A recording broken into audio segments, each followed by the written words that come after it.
Hezbollah Pager Explosions. Lebanon hospitals flooded after explosions. 8 dead, 2,750 injured.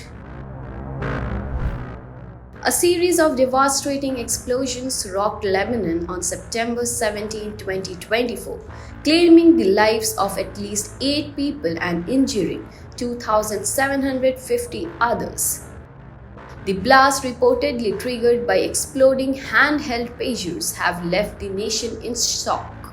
Lebanon's health minister confirmed that 200 of the injured remain in critical condition, as over 150 hospitals work tirelessly to treat the victims.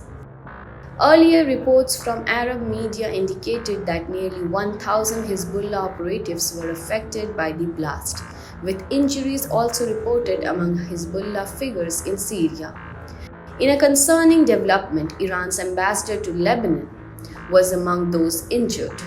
Social media is flooded with harrowing footage showing the explosions and the chaos that followed in Lebanese hospitals.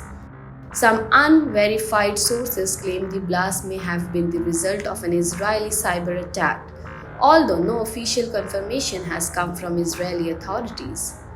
As investigations continue, Lebanon grapples with the aftermath of these unprecedented explosions, which have sent shockwaves through the country. Stay tuned to Jagran English for more such news and updates.